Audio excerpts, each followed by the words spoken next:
Olá, nesse segundo vídeo, a minha preocupação é ainda terminar de esclarecer o título da disciplina. Então, no vídeo anterior, nós falamos sobre sobre história transnacional da escola. Então, que escola nós estamos nos referindo? Escola básica brasileira, fundamentalmente, né, como que essas mudanças no cenário internacional impactam e ajudam a constituir o sistema educacional brasileiro e como que o sistema educacional brasileiro, na escola básica fundamentalmente, também vai impactar no cenário internacional. Né? Daí uma opção pela história transnacional, uma história que parte da nação como um construto social histórico, mas um construto também epistemológico, ou seja, do campo das ciências humanas, para poder pensar a transcendência, ou como que transcendem-se as fronteiras, né, que constituem o tal do espaço nacional. Tá bom? Então eu fiz a diferença entre história transnacional e história internacional e mantive a preocupação com a nação como justamente essa construção social e histórica que nos faz entender a elaboração, a produção dos sistemas educacionais, mas também a circulação desse ambiente internacional. Né? Então, justamente circulação passa a ser um termo importante para a gente compreender este construto teórico que nós estamos utilizando no curso. Então, daí a segunda parte do título, que é Circulação de Sujeitos, Saberes e Artefatos no século XIX e no século XX. Por que século XIX e século XX? Porque justamente a partir do século XIX, que não só no Brasil, mas é um fenômeno mundial, se vai constituindo, né, se vai produzindo uma escola de caráter obrigatório. Ou seja, as leis de obrigatoriedade escolar, elas surgem nos vários países do mundo no século XIX, ao longo do século XIX, e isso inclui o Brasil. Né? Claro que isso tem a ver também com a Constituição dos Estados Nacionais, ou seja, se no vídeo anterior eu fiz a relação entre história e criação ou produção de uma identidade nacional, né? Nesse vídeo nós estamos fazendo a relação entre escola e produção de uma identidade nacional. Então a escola vai ser uma aliada, por isso que a escola pública, estatal e obrigatória, né? Ela vai ser uma aliada na construção dessa identidade do nacional. Claro que isso envolve um conjunto de disputas históricas, né, entre o Estado e a família, o Estado e a igreja, coisas que não estão resolvidas até hoje no cenário brasileiro e internacional, quando a gente vê, por exemplo, toda a discussão em torno do homeschooling, é um retorno a uma preocupação que já está presente no século XIX, que é em que maneira ou de que medida, né, o Estado pode interferir na dinâmica familiar, no pátrio poder e nas escolhas que a família faz.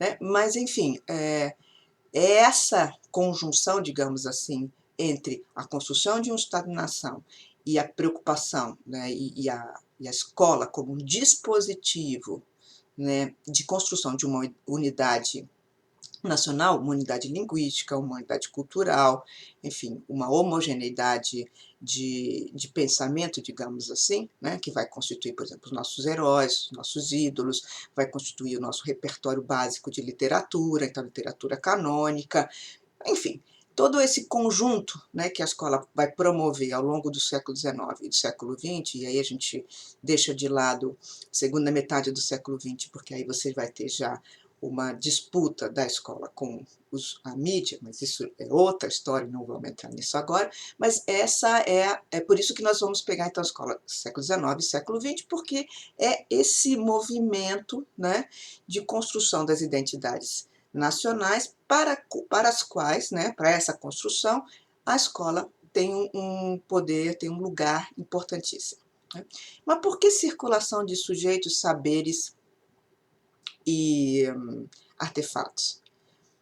Porque para poder pensar essa história transnacional, essa história transnacional, ela não se dá no vazio, ela é enraizada nos documentos, nas fontes, mas fundamentalmente ela é enraizada nos sujeitos. São os sujeitos que circulam, são os sujeitos que, ao circularem, fazem circular os saberes e, ao circularem, também fazem circular os artefatos.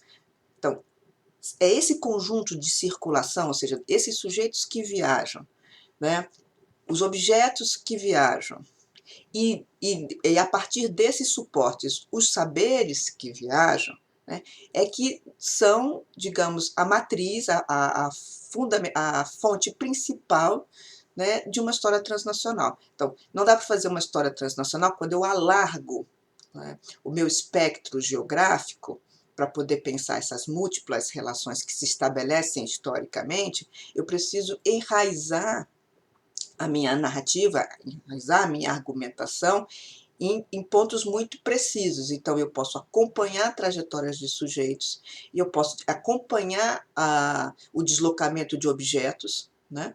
O trânsito, então, desses sujeitos e desses objetos, e nessa discussão, né, no acompanhamento desse trânsito, eu vou perceber também como um conjunto de saberes começa a circular, né?